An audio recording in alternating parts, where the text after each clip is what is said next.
Bismillahirrahmanirrahim. Welcome back students. So today we are going to discuss about the lipids. अगर आप initially आपने पहले के लेक्चर्स लिए हैं so you will get to know कि हमने पढ़ लिया है अबाउट वाटर, कार्बोहाइड्रेट्स और प्रोटीन्स के बारे में. इनफैक्ट कि हमने प्रोटीन्स को 3 पार्ट्स में पढ़ा है due to some technical errors. लेकिन आप वो तमाम वीडियोज़ को देखकर उसके बाद अगर ये वीडियोज़ देखेंगे सो you will get a lot of knowledge about this chapter. तो आज हम स्टार्ट करने जा रहे हैं अबाउट लिपिड्स. तो अगर हम इनिशियल लेवल से अपना डिस्कस करें तो हमने स्टार्ट किया था जो अपना लेक्चर वो हमने स्टार्ट किया था फ्रॉम द बायोलॉजिकल मॉलिक्यूल्स. तो हमने बायोलॉजिकल मॉलिक्यूल्स में किन किन चीज़ों को डिस्कस करना था. सबसे पहली चीज़ हमने डिस्कस करना था कार्बोहाइड्रेट्स के बारे में, जिसमें मैंने आपको कुछ टाइप्स भी बताई थी, उनकी एग्जांपल्स भी बताई थी और कुछ कॉन्सेप्ट्स भी बताए थे. सेकंड हमने पढ़ा था अबाउट प्रोटीन्स जो कि लास्ट लेक्चर था हमारा.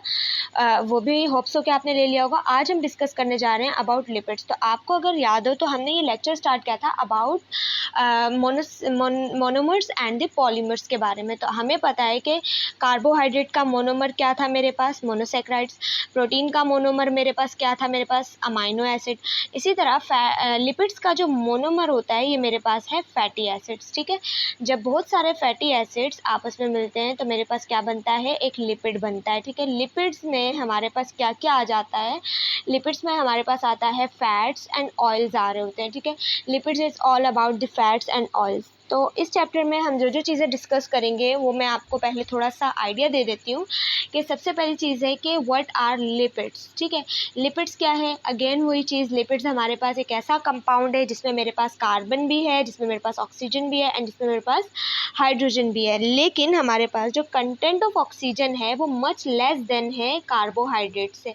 Lipids are the compound which are made up of carbon, hydrogen and oxygen, but the quantity amount of oxygen in the lipids are much less than that of the carbohydrates. ठीक, they are insoluble in water. ये insoluble होते हैं water के. जबकि हमने पढ़ा था कि प्रोटीन में कुछ प्रोटीन जैसे कि ग्लोबुलर प्रोटीन सॉल्युबल थी और जो दूसरी प्रोटीन थी वो कम्प्लीटली इनसॉल्युबल थी. इसी तरह हमारे पास ये जो है जो लिपिड्स होते हैं ये इनसॉल्युबल इन वाटर होते हैं. इसके अलावा हमारे पास सॉल्युबल होते हैं in organic solvents. Soluble in organic solvents. What is this, ये मेरे पास क्या होते हैं ऑर्गेनिक सॉल्वेंट. तो ये मेरे पास होते हैं like alcohols, like benzene, like ether, है ना. उसके अलावा भी आपने अगर ऑर्गेनिक केमिस्ट्री पढ़ी है, आप सेकेंड ईयर के अगर आप एमडी कैट के स्टूडेंट्स हैं तो फिर आपको पता होगा कि हमारे पास बहुत सारे ऑर्गेनिक कंपाउंड्स होते हैं जिसमें ये क्या होती है, सॉल्युबल होती है. तो चलो अब हम वर्डिंग पे आ जाते हैं. Lipids are the important diverse group of biological molecule. Lipid जो है वो मेरे पास बहुत ज़्यादा डाइवर्स ग्रुप ऑफ मॉलिक्यूल्स है. क्यों डाइवर्स है, क्योंकि इसकी बहुत सारी टाइप्स पाई जाती हैं और बहुत सारा ये वाइडली डिस्ट्रीब्यूटेड है. सेकंड चीज़ हमारे पास क्या है कि ये इनसॉल्युबल इन वाटर है, जबकि ये ऑर्गेनिक सॉल्वेंट्स में सॉल्युबल है. इसमें कार्बन होता है, हाइड्रोजन होता है, ऑक्सीजन होता है और डिफरेंट कंपाउंड्स होते हैं. लेकिन ऑक्सीजन का रेशो मच लेस देन होता है देन दी कार्बोहाइड्रेट्स. उसके बाद हमने पढ़ा था कि उसके बाद मैं आपको बता रही हूँ कि हमारे पास है स्टीयरिन. स्टीयरिन जो है वो एक फ़ैट है जिसका फार्मूला क्या है, C57H10O6. और इसमें जो है अच्छा ये आपको याद रखना है. क्यों याद रखना है, क्योंकि आपकी बुक में दिया गया है और एमडी कैट के अंदर ऐसे क्वेश्चंस ऐसे फार्मूला बेस्ड या मॉलिक्यूलर फार्मूला भी पूछा जा सकता है. मोस्ट इंपॉर्टेंट तो नहीं कह सकते पर आ सकता है.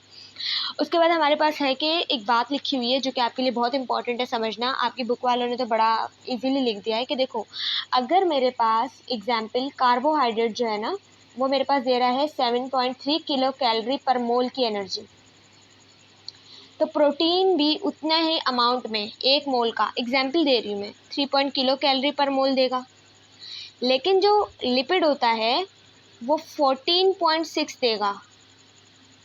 क्यों 14.6 देगा, क्योंकि लिपिड जो होता है वो कार्बोहाइड्रेट और प्रोटीन के मुकाबले में डबल एनर्जी देता है, 2x एनर्जी देता है, 2 मल्टीप्लाई देता है. समझ आ रही है बात. अगर कार्बोहाइड्रेट 1 जूल की एनर्जी देगा तो लिपिड 2 जूल की एनर्जी देगा. जब उन दोनों की जो क्वांटिटी है वो क्या होगी, सेम होगी। तो ये बात यहाँ पे लिखी गई है जो कि इम्पॉर्टेंट है कि मेरे पास जो डबल अमाउंट ऑफ एनर्जी होती है वो देता है कौन, लिपिड्स देता है। अब यहाँ पे इसके स्टीयरिन की बात नहीं हो रही, ओवरऑल लिपिड्स की बात हो रही है कि जब लिपिड्स का मेटाबॉलिज्म होता है तो जो मेरे पास एनर्जी मिलती है वो क्या होती है, वो डबल अमाउंट ऑफ एनर्जी होती है देन दी कार्बोहाइड्रेट्स। फिर हम टाइप्स पे आ जाते हैं, एसाइल ग्लिसरोल्स। अब एसाइल ग्लिसरोल्स क्या होते हैं, मेरे पास फैट्स होते हैं और मेरे पास ऑयल्स होते हैं। What is fat and what is oil. तो सबसे पहले मैं आपको बताऊंगी कि हमारे पास सबसे पहले ग्लिसरोल होता क्या है, ठीक है। देखो, ग्लिसरोल जो है वो 3 कार्बन का एक कंपाउंड है जिसको तीनों कार्बन पे अल्कोहल ग्रुप लगा हुआ है, OH ग्रुप लगा हुआ है, जिसे हम हाइड्रोक्सिल ग्रुप कहते हैं, और बाकी जगहों पे हाइड्रोजन एटम्स लगे हुए हैं। पहली चीज़ आपको समझ आई, ग्लिसरॉल क्या है, एक ऐसा कंपाउंड है जिसमें मेरे पास 3 कार्बन होते हैं और तीनों पे मेरे पास अल्कोहलिक ग्रुप अटैच होता है, प्लस 3 फैटी एसिड्स। अगर जिस तरह मैंने आपको अमाइनो एसिड का स्ट्रक्चर बताया, इसी तरह अगर मैं फैटी एसिड का स्ट्रक्चर बताऊं तो मेरे पास फैटी एसिड क्या होता है, इसमें मेरे पास एक कार्बन जो होता है वो डबल बॉन्ड से अटैच है और दूसरी साइड वो किसी भी R ग्रुप से अटैच है, और इस साइड वो अगेन मेरे पास किससे अटैच होता है, OH से।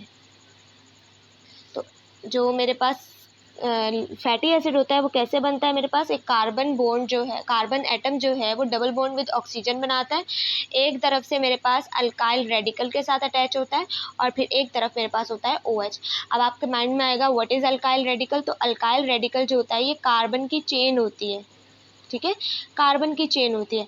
अब इस R की जगह या तो सिर्फ हाइड्रोजन भी आ सकता है, या CH3 आ सकता है, या C2H5 आ सकता है, मतलब कि अल्काइल रेडिकल आ सकते हैं, C3H6 आ सकता है, ठीक। तो ये इनमें से कुछ भी, C10H11 आ सकता है। ये कैसे मैं बता रही हूँ, मैं ऐसे बता रही हूँ कि इसका फॉर्मूला होता है CnH2n-1। अगर आपने सेकेंड ईयर की केमिस्ट्री पढ़ी है तो ये फॉर्मूला होता है मेरे पास, अल्केन होता है जब अल्केन से एक हाइड्रोजन +2 या +1 कर दो, सॉरी CnH2n+1, ठीक। जब भी अल्केन से एक हाइड्रोजन निकल जाता है तो वो मेरे पास क्या बन जाता है, अल्काइल रेडिकल। अल्केन का फॉर्मूला क्या होता है, CnH2n+2, ठीक है। अगर आप MD कैट के हैं तो आपको ये पता होना चाहिए, लेकिन अगर आप फर्स्ट ईयर के स्टूडेंट होकर ये सुन रहे हैं तो आपके लिए कोई प्रॉब्लम नहीं है, आप सुन सकते हैं, सही। तो आगे चलते हैं अब।